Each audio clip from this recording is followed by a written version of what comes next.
with a Business is brought to you by Audible.com. Hi, everybody, and welcome to Married with a Business. I'm Craig. And I'm Allison. And we're Married with a Business. We're here to share tips and tricks and stories of what it's like to be a married couple and business owners, and even just some, things to help you as a business owner. And thanks for listening to our podcast. Allison, how are you doing this week? I'm great. I recently had the opportunity to chaperone a group of Cub Scouts kayaking, and it was a really cool experience. And you guys did way better than you thought you would. You were like, oh, we're not going to get very far if we get them in the water and go a little bit. You guys went a long way. Yeah, so it's fall in New England, and I was not looking forward to getting into the cold river water to start with, but we ended up having a really nice day out. We had 10 fifth graders and then 3 adults, and it went really well. I was really excited and proud of how well the kids did. We had kids who had never kayaked before, and we took them on a river, and so it was like a little bit more than just a pond because we had currents to deal with. There were other kayaking groups. There were some adult tours that were in the same area as us, so we had to kind of maneuver, and it was really fun to watch the kids who were a little nervous, a little timid, maybe not so athletically inclined, and a couple of kids who have been kind of babied. We've got 10 and 11-year-olds who have never really had to take care of themselves before, and we threw them in the river, and we were like, okay, you got to do this. Yeah, I know. I think it's funny. We do this a lot with our Cub Scout troop that our boys are in and that we're involved with, which is, we've got to get some of these kids to be outside of the box and do things that they've never done before and not be afraid of them and give them a little bit of a leash to experience life. And give their parents that license too. So it was a really cool experience because, it was beautiful. We had fall colors around us. It was a little bit challenging. I was nervous for myself, let alone these kids. We didn't have to tow anybody. We had one little girl fall in the river, but she popped back up. The kids followed all of the safety training that we had taught them. And then what gets me the most every time we do something where we push these kids out of the box is how proud they are of themselves. Like there was one boy who his mom was really nervous. He was nervous and he was like, I was in the front. I don't know how I got to be in the front of the group. And then another little boy who is a little bit timid. At the end, his big takeaway was that he did it, that he didn't have to be towed. And I think, it's kind of like in life and in business as well. Sometimes we have to have somebody push us a little bit to realize how strong we are. Yeah. And then, one of the mottos that the Scouts have is to always be prepared. And that's kind of something we're talking about this week as it relates to, end of the year, taxes are coming, get prepared for that. And so good friend of ours joined us on our show this week, Chris Ernest, who is a certified public accountant, and to kind of help us guide us through a lot of those end of the year preparation things you need to do. Yeah, so we asked Chris to come on and kind of talk about its fourth quarter. What do we need to do? What do we need to be thinking about? So take a listen to what Chris had to share with us.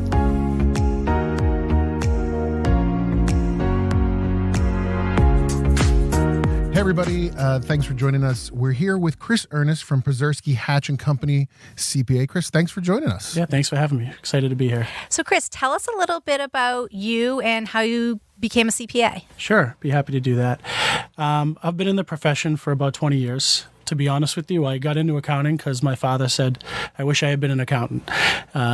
He worked in business throughout his entire career and in some different finance and accounting roles. And he was really the one who suggested, that I take it up in college, and instantly fell in love with it, just the balance of it all and the math side of it. And so that initially got me intrigued. And obviously, got my bachelor's degree and master's degree in accounting and got started in the CPA profession. And when I actually got started, I thought it would only last for a little bit. I thought I'd maybe spend 3 to 5 years, get get some experience and then try to go inside in a business and, be a controller, CFO. But what I love about it is the variety of the work, working with lots of different business owners, seeing lots of different businesses, and getting a lot of great, building a lot of great relationships and seeing a lot of interesting things. It goes way beyond the numbers, and you get to learn a lot about business and what makes people successful and what makes them fail, and so it's a lot of fun, if you can believe that. Most accountants probably wouldn't say that, but for me, it's a lot of fun. I don't know if I would say, I don't know if I'd say accounting's a lot of fun, but that to each their own, right? But I like how it's not necessarily the numbers, it's the interpersonal stuff that sounds like it's fun. It is, absolutely. Yeah, the numbers are, the driver to get me there to talk to the clients, but what I love about it is actually the interactions and the relationships and helping people accomplish their goals. I felt like throughout my career, I've been at the table and helped clients get some things done that have been really important to them, whether it's a financial goal or maybe buying a business, selling a business, transitioning it to next generation, stuff like that. And so, it might sound a little cheesy to say, but I feel like I've been instrumental in helping people accomplish things that are really important to them by doing the work that I do. So when you're looking for an accountant, how do you find somebody who feels like that? Is it just a feeling? What do you think? Yeah, it's a good question. Relationships, everything, right? I look at this as a relationship business.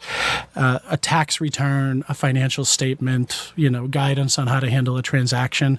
That's like a commodity product, right? You can Google CPA firms, or and ask your friends who they use, things like that, and you can get leads on a number of firms.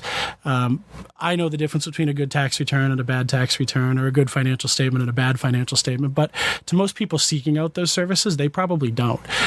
So to me, it's really about relationships and finding someone that you feel comfortable with, that is going to be responsive when you have questions and get back to you quickly, someone that wants to meet with you throughout the course of the year, make sure you're on course for your targets and the goals that you're trying to accomplish. So, I may be different in looking at it that way, but to me, it really is a relationship business, and finding someone that you're comfortable working with and, that you feel will be a partner with you to help you accomplish your goals. Well, and I know that we've experienced it as business owners as well. Like, there's been a lot of times where we've interviewed or talked to a CPA to possibly work with us, and it's been like, hey, just send us your stuff at the end of the year, or sometime in the fourth quarter, send us information. So that relationship throughout the whole year is very important. Yeah, and it's about avoiding surprises, right? So oftentimes in our line of work, it is that. It's, hey, send in your docs in January and we'll get cranking on your tax return. And oftentimes it's too late at that point to maybe deal with something.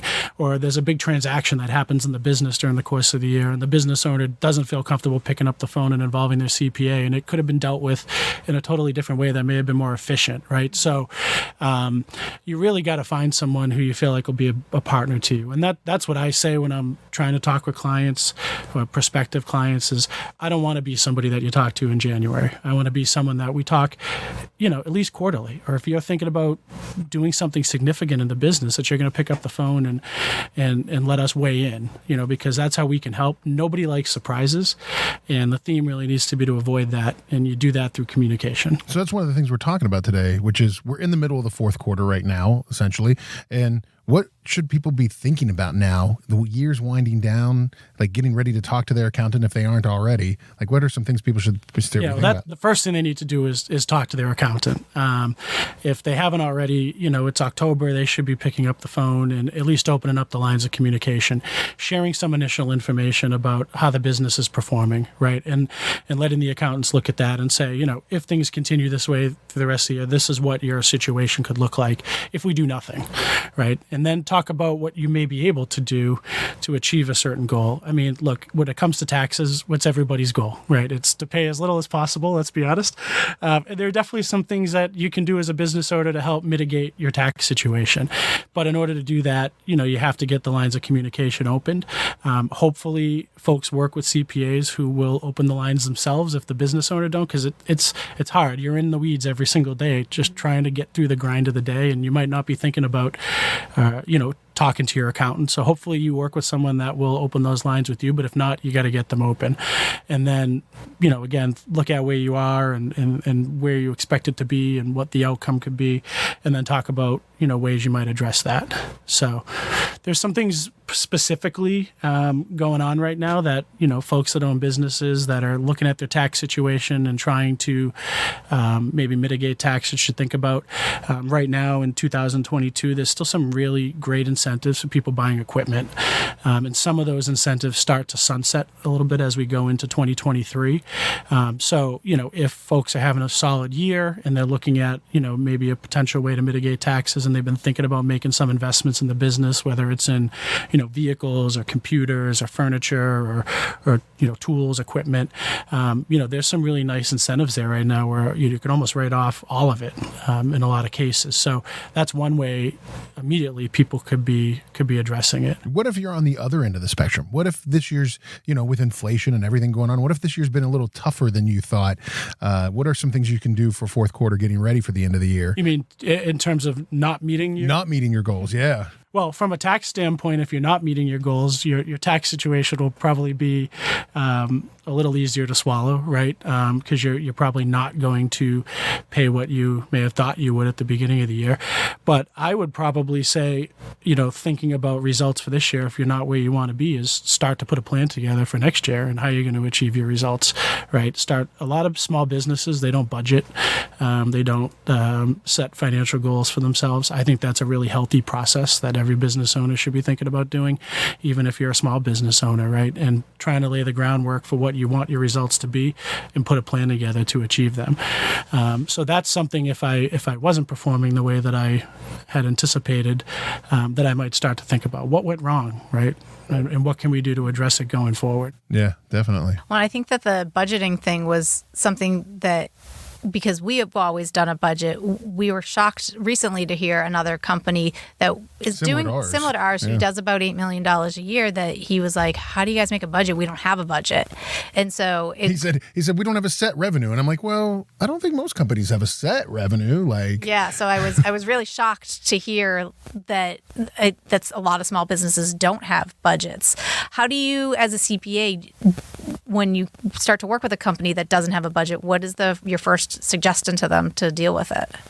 Yeah, it's to start with the big picture, right? What are your goals, right? If you're thinking about 2023 right now, what would a successful 2023 look like, right? And maybe you start at the bottom line. A profit of X would be successful. Okay, well, for most businesses, they're fairly comfortable with their expense structure. They know what it takes to run their business, and they know if they want to add personnel, what that would likely cost. So if you have a profit target and you have a decent sense of what your expenses would be, you can kind of back into the revenue number to get there, right? And then it's about, well, how do we chase that, right? What do we need to make that happen? And work towards that. Start to put a plan together for how you're going to get there. I don't know. With everything in life, I think you need goals, right? Whether it's in your business or in your personal life, we always have things that we're working towards. So if you haven't budgeted before, just start at that highest level, right? What would success look like?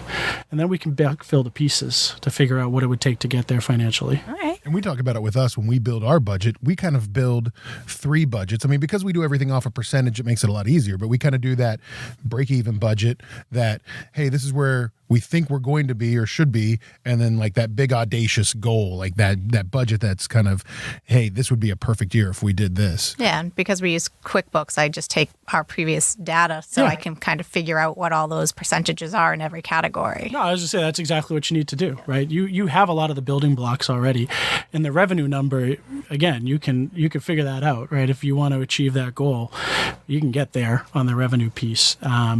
So the other thing that's interesting about budgets, though, is a lot of my clients create them and then they don't do anything with them. Mm-hmm. Even a basic program like QuickBooks, like I don't know if you do this, but you could put your budget right in there. A lot of folks don't do that. I don't put it into QuickBooks, but I have a spreadsheet that I dump. I take the QuickBooks report and I put in the spreadsheet. Yeah, it's amazing though how many times I talk with people and they invest the time doing the budget and then they don't really report against it. Mm-hmm. So what's the purpose, right? So absolutely take advantage of the tools that you have available to you to kind of monitor your results.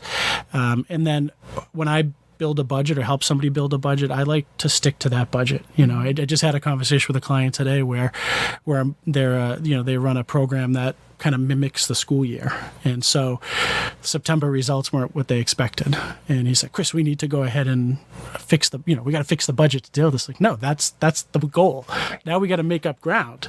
So instead of talking about how we need to reinvent the budget, it's not a budget if it agrees to actual numbers, right? And let's talk about what didn't work in September.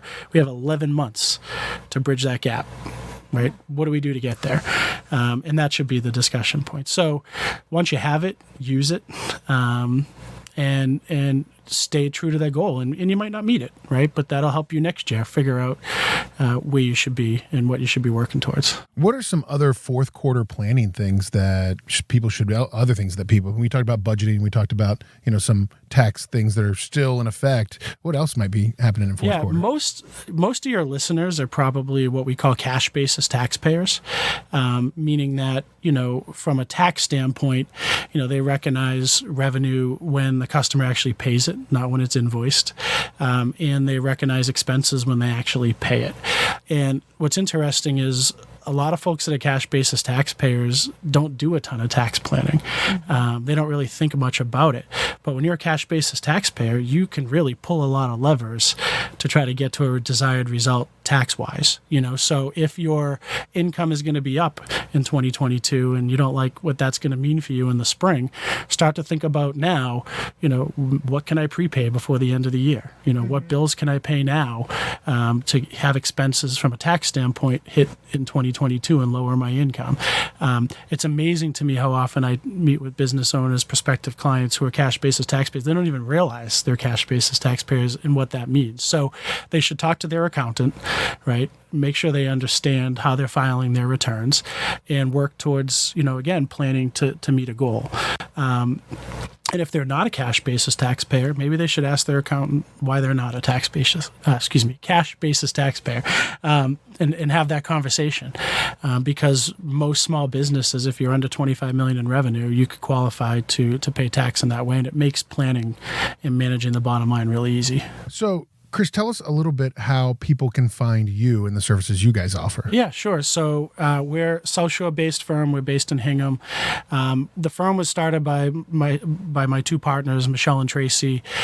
We actually all worked together at a large regional firm for many years, and that firm was really moving up market and chasing public company work and private equity work, and we loved working with small and mid-sized business owners and family businesses. That's what we loved. Again, kind of getting back to that relationship piece, helping people accomplish their goals, and that's why we came together to put this firm together. And we're really excited about what we're doing. Our website is phccpas.com,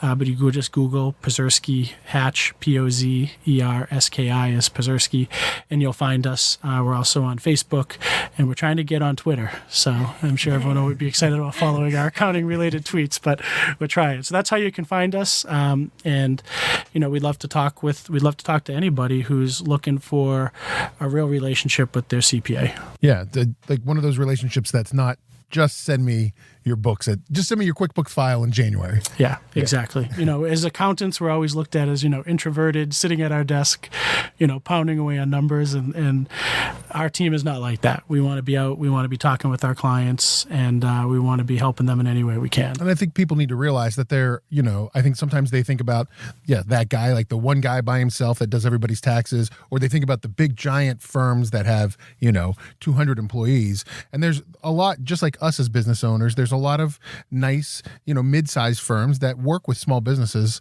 similar to like our size. And I think what was nice about meeting with your team was that you had the same kind of family feel that our business has. We're not a small remodeling company. We're not a giant remodeling company. We're like Goldilocks. We're like just the right size. Exactly. And those are the types of people that we like to work with. And, before we came on, we were just talking about the challenges that we face in our business, and we're both dealing with the same things, right? So we can relate a lot to one another. We do totally different things. But we're business owners too, and we're dealing with a lot of the challenges and also trying to seize the opportunities, just like you are. So it's fun to work with like-minded people who are trying to accomplish the same goals. Well, Chris, thanks for being on. I have a feeling we're going to be asking you back a lot to answer tax questions for us that we're just not qualified to answer, really, Allison. Yeah, I'd be happy to do it. Yeah, it'd be great. Thanks so much. Thanks for having me. Appreciate it.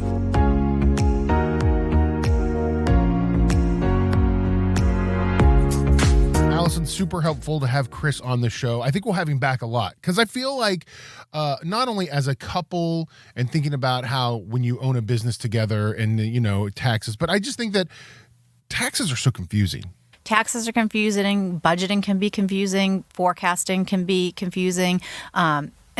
We worked with the same accountant for years and years up until recently.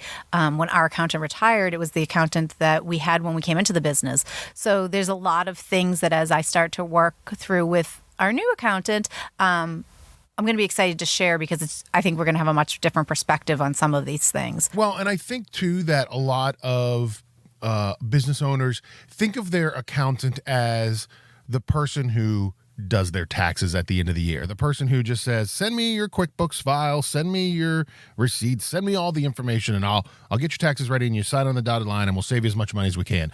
And I think, when we're talking to Chris about it, I think the approach of, that it's multifaceted, that it's just not that there's a lot that goes into that relationship, and finding a firm and finding somebody to work with you, not only just on taxes, but maybe on budgeting or maybe on just the big picture and what your goals are, is really important for a small business owner to find. Right. And I think that a lot of entrepreneurs and business owners are good at what they do, but the money and the financing and the budget scares them, and so they just ignore it. Yeah, similar to like our business. I mean, there's a lot of people in our industry, in the remodeling and construction and general contracting industry.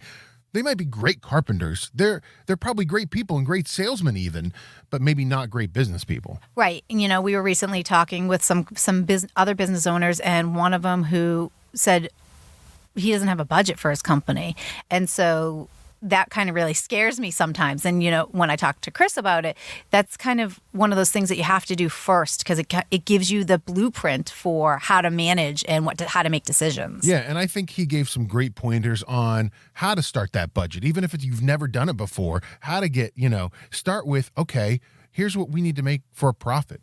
Here's the base, figure all of that out and then make that budget and stick to it. That was the other thing he said. Right, sticking to it, looking at it again. So if anybody is out there struggling with how to get started in making a budget, drop me an email, marywbiz@gmail.com, and I will send you the template that I've been using that kind of got me started. And it's great. I've got all the spots there and you can fill it in and it'll give you a good way to get started with it. And Allison, talking with Chris, I thought of a great book that you and I have read, and I think we've actually talked about on this show before, but Profit First by Mike Michalowicz. And it's a really good book. There's tons of different versions of that book too that might fit your industry. I know there's like Profit First for contractors for our industry, and there's a lot of different ones, but that's a great book to start with, again, just to start working on budgeting and how to build your systems for the year. Right. And especially if you're struggling with paying your bills or paying your taxes, it's going to give you a real good systematic approach to getting started. So definitely check that out. And hey, listen, you can listen to it for free on us, a free 30 days of Audible. You can download and listen to Profit First on that. Just go to our link, audibletrial.com/bizmarried. That's audibletrial.com/bizmarried. You get a free 30 days of Profit First or maybe any other book that you want to listen to. Yeah, I've listened to both Profit First and Profit First for Contractors. So it's a really great way to get started. Yeah, so check that out. And listen, check us out too. Find us online. You can look for us on social media at BizMarried on both Instagram and Twitter, or you can find us on Facebook. Just search Married with a Business. Like us, share, subscribe to the podcast, tell your friends. And thanks for listening. We will be back next week. We've got a couple more shows coming up this season, including a couple of great interviews with a company that does some website development and marketing. That's coming up next week. We're going to talk about the book Love Languages, so you should listen to that on Audible. You can get it for free there too, audibletrial.com/bizmarried, and a few other things. And don't forget, not only is it important to focus on your business, but also your marriage, because we're married with a business.